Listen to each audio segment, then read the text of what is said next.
मैंने कहा जो हिंदुस्तान का परसेप्शन, ये परसेप्शन मुगलों का सृष्टि है। जो छोटे छोटे राज्य में जो भारत था बीच में, उसके मुगलों ने हिंदुस्तान का शेप दिया, हिंदुस्तान नाम दिया। इसलिए मुगल के लेके मैं गर्व करता हूँ। लेकिन मैं मुगल नहीं हूँ, मैं मुगल का वंश का भी नहीं हूँ, डायनेस्टी का भी नहीं हूँ। लेकिन हाँ, मुगलों ने हिंदुस्तान को शेप दिया था, मुगलों ने हिंदुस्तान नाम दिया था, इसलिए मैं मुगल को लेकर गर्व करता हूँ। लेकिन ये भी सवाल उठते हैं कि मुगल असम में 17 बार यहाँ पर अटैक किया था और उसी टाइम में आहूम के जो कमांडर थे लासित बोरफुकन, उन्होंने सरायघाट बैटल में मुगल को परास्त किया था।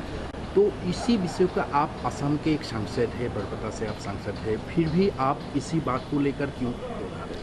देखिए, जरूर मुगलों ने असम अटैक किया था, लेकिन ये इंडिविजुअल लेवल में नहीं हुआ था।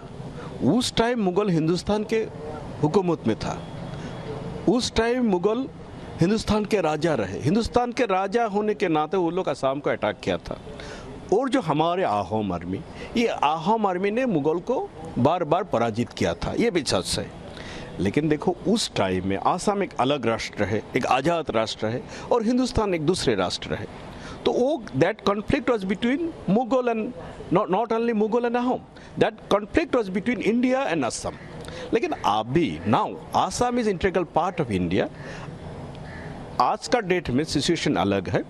और मेरा जहाँ तक मेरा क्षेत्र के बात आते हैं, मेरा क्षेत्र में 10 विधानसभा क्षेत्र होते हैं, उसका 7 आहोम किंगडम में था उस डेट में, और तीन दूसरे किंगडम में था, जो कोच किंगडम में, जिसमें कुछ दिन मुगलों का भी कब्जा था।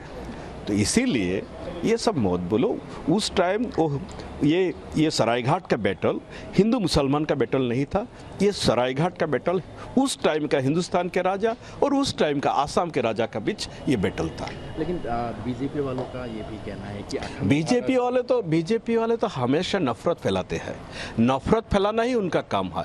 और हिस्ट्री को, अमित शाह जी ने क्या कहा, ये हिस्ट्री को रिराइट करेगा। हिस्ट्री को रिराइट मतलब हिस्ट्री जो है असलियत उसको बदल देगा। उससे क्या हमारा, उसका तो बातों से क्लियर है, वो हिस्ट्री को बदल देगा। तो आपका ये पूरा का पूरा आपका ये कहना है कि मुगल ने ही हिंदुस्तान का एक शेप दिया था? हिंदुस्तान नाम तो मुगल नहीं दिया था। आप जाओ तारीख में जाओ, आप इतिहास में जाओ, क्या आते हैं वही तो आते हैं ना। लेकिन बीजेपी आरएसएस वाले ये कहते हैं कि अखंड भारत का जो सृष्टि है उसमें वल्लभ भाई पटेल, श्यामा प्रसाद मुखर्जी। मैं भी चाहता हूँ अखंड भारत, लेकिन श्यामा प्रसाद मुखर्जी अखंड भारत के बाद कहते था जरूर, लेकिन वो बंगाल को डिवाइड किया। जो लोग अखंड भारत के बाद कहते हैं वो बंगाल को डिवाइड किया था। ये क्या अखंड भारत का थ्योरी है क्या? अगर आप इन रियल सेंस आप अखंड भारत चाहते हैं, आपको बंगाल को डिवीजन नहीं करना चाहिए था। क्यों डिवाइड किया आपने? श्यामा प्रसाद मुखर्जी ने बंगाल को डिवाइड किया। श्यामा प्रसाद मुखर्जी फजलुल हक का मिनिस्ट्री में रहे, क्यों मुसलमान का? आप हिंदू कहते हैं, क्यों मुसलमान का मंत्रिसभा में, काउंसिल ऑफ मिनिस्टर में आप रहे? जवाब दीजिए आरएसएस। तो मुगल के ऊपर जो आपने जो टिप्पणी की थी वो पॉलिटिकलाइज हो गए हैं। बहुत सारे लोग आपके ऊपर अटैक कर रहे हैं। अटैक करने वाला अटैक करेगा, मैं तो गलत कुछ नहीं बोला। ये सम्राट बहादुर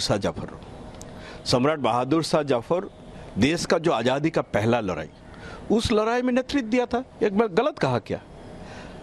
जो झांसी का रानी लक्ष्मीबाई, तंतिया टोप, इन लोगों को लेकर बहादुर शाह जफर ने ब्रिटिशों के खिलाफ लड़ाई किया था। मैं गलती क्या कहा? मैं उसमें अगर मैं गर्व करता हूँ, इसमें गलती क्या?